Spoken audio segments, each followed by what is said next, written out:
Hello and welcome to our inaugural Heart to Heart series on the topic of remote cardiac management trends and best practices with leading healthcare practitioners across the country. My name is Debraj Dasgupta and I am CEO of Healthtron Private Limited. Healthtron aims to be a premier partner of choice for innovator medical device companies across the world and bring patient-centric innovation to APAC markets. Our speaker tonight is Dr. Subhrajyoti Bhomik. Dr. Bhomik is one of the leading healthcare practitioners in the country. He is currently head of clinical research at PLS Hospital, Kolkata, and he is also associated with a number of healthcare innovation programs across the country, and his articles have been published in several leading journals as well as in the news media. Welcome to this discussion, Dr. Bhomik. Thank you, Mr. Dasgupta, for having me here tonight. Yeah, so let's begin. Dr. Bhomik, on that topic of cardiac management, you have often spoken about the golden hour in several of your articles. So what is the golden hour and why is it important for the layperson to understand? Yeah, see, what happens is when we say about this golden hour, this cardiac management is very critical to be delivered in the first hour after the cardiac assault happens. That means whenever we are having any cardiac ischemia or, if I would say for the common people, heart attack, then the first hour really matters a lot because the cardiac cells, if they are deprived of oxygen for this first hour, they die and it has an irreversible damage to the heart.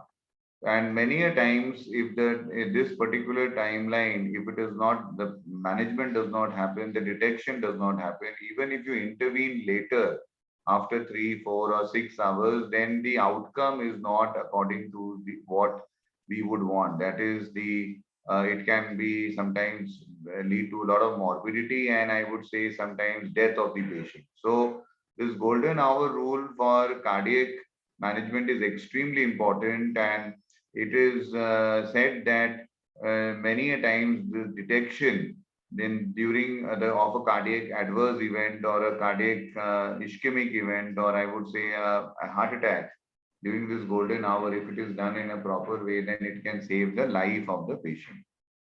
Understood.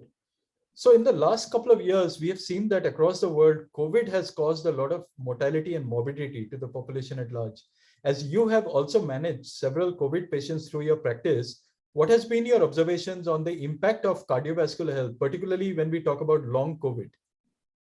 Yeah, so basically, as you mentioned, the COVID has changed how people used to access healthcare facilities. People are not ready now to come to hospitals because there is this mindset that yes, if we go to hospitals, we will come across COVID patients and we might get infected. So, and this is primarily when the first wave was hitting India.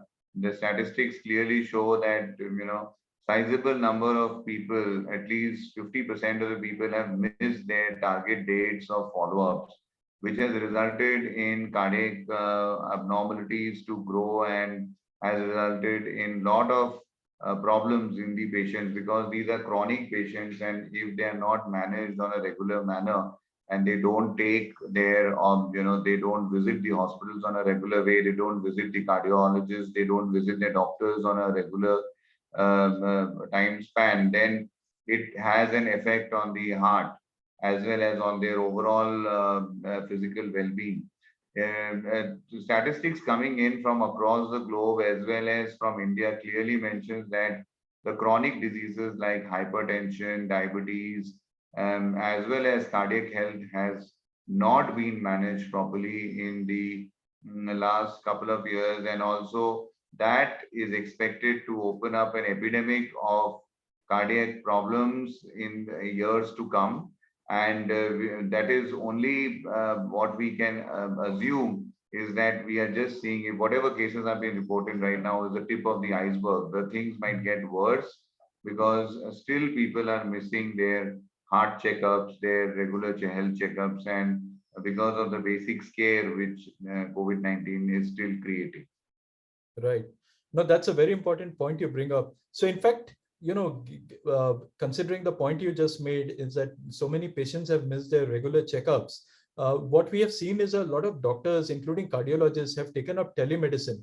But obviously, telemedicine doesn't solve everything that you would do in a physical visit. So what has been some of the challenges you've seen with telemedicine, especially when you come to the management of cardiac patients? Yeah, so there are challenges, but I will definitely say that telemedicine has saved a lot of lives in COVID-19 because we were not able to go by the side of many patients, and patients required the doctors and their advisors and suggestions. So definitely telemedicine has saved lives, but at the same point of time, telemedicine could not deliver the in-personal care or in-personal checkup, I would say, follow-up checkups were done through telemedicine, but BP management, sometimes we had to depend on a third person or a machine doing it for us, because extremely important if the blood pressure is properly measured or not, whether it is a calibrated, non-calibrated instrument.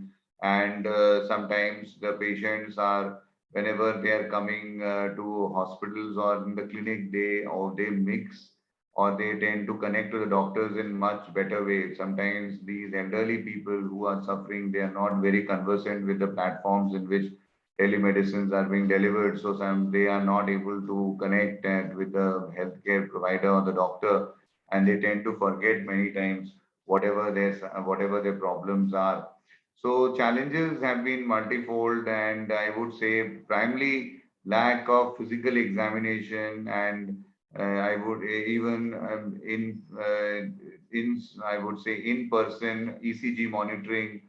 This was lacking because many a times we would advise ECG to be done in person when they visit our chamber, but that was also lacking. Sometimes the patients would come back after 3-4 days with the ECGs or the echocardiography report. So I think the in-person checkup as well as in-person investigations, which were sometimes performed in the clinic, there that is definitely lacking in telemedicine. And also medications. Some of the medications we were not allowed to write as per the Indian government guidelines. So that has also kind of led us to call these patients to the hospital if we thought that the patients were not improving with certain therapy, to add more medications onto their prescription. Understood. Understood. Now, you just mentioned, Dr. Bhumik, that the in-person management of patients can be challenging, especially you mentioned this specifically that ECG reports can get delayed by a few days or more. So do you feel in this situation, devices like Cardia Mobile 6L, which provides a medical grade ECG in 30 seconds, could be beneficial for patients, especially in these kind of settings? Yeah, absolutely. I mean, I think that I hope COVID does not come back to us with a wave, but I recollect the second wave where we had many patients who were elderly patients, and in which we had to give some medicines which did have cardiac issues like azithromycin. Sometimes the patients were receiving, and they were prescribed by some other doctors, and that person had come to me. So I wanted to get a baseline ECG, but then for that person going out, and because he is COVID positive, was very difficult. So, handheld devices like Cardia Mobile devices, which can do in-house ECG monitoring for patients who are immobile or they are totally isolated, is a boon. I mean, if they can do it and they can have, it gets connected to our smartphones, we see the readings. It makes life easy not only for the patient but also for doctors like us, because it gives us a lot of comfort that yes, anything normal is found out, and it's not abnormal, because if we find abnormal, then we will definitely advise a traditional ECG or an echocardiography. So as a screening tool, it's fantastic, and I personally have used it for some of the patients, and they find it very user friendly. So yes, considering that some of the patients are limited, they are not very mobile, elderly patients who are not very mobile, limited access to healthcare, such handheld devices can change the way how detection of early cardiac events are done. Understood. Understood. So, Dr. Bhumik, these days there is also literature showing that many commonly used pharmaceutical medications can cause QT elongation. What could be the risk of QT elongation if undetected for a long time? Because this is also something that the layperson normally does not understand. Yeah, it's a great question. So basically, many of the antibiotics, many people don't know, like this antibiotic azithromycin is very commonly where we take it for sore throat, and it's been in use very commonly and very rampantly, I would say, for COVID-19 is one of the notorious drugs for causing QT prolongation if it is given with certain other group of medications. So I think QT prolongation, if it is not, what is QT prolongation? QT is basically the normal ECG has different waves, P, Q, R, S, T, and this QT is basically the ventricular depolarization or the ventricles relax during this QT period. If the QT prolongation is too much, then there is arrhythmias. So patients can have very much fast heart rate. The heart goes on beating, and there are sometimes irregular rhythm in the heart, and this can result in heart failure and eventual death of the patient because heart is unable to manage such quick beating if the relaxation does not happen. So QT prolongation is very dangerous condition. We have to monitor patients who are on certain group of medications. As I mentioned, azithromycin, there are certain antihistaminics, some anti-allergic medications, and it usually happens in combination of certain medications. So I think if no medication should be taken without doctor's consultation. This is one take home I would like to give, because many a times people have sore throat or they feel they have COVID, they go and pop in azithromycin. Don't do it, because you never know with its interaction with the other molecules or other medicines you're having, you might develop a cardiac arrhythmia. So when you have cardiac arrhythmias like QT prolongation, it can result in life-threatening situation, and if it is not attended for a long time, it can result in death, cardiac death, sudden cardiac death. Sure. No, these are very important points, Dr. Bhomik. So I thank you very much for taking the time to join us today and for the valuable insights you've shared. I'm sure this will be very helpful for our listeners to understand the key topics with respect to cardiac monitoring. So thank you again for taking the time and much appreciated. You are welcome, Devraj. Keep doing the good work. I mean, this is extremely essential that we have accessible and affordable devices available to our patients in our country. So I thank you for the good work you're doing. Thank you very much.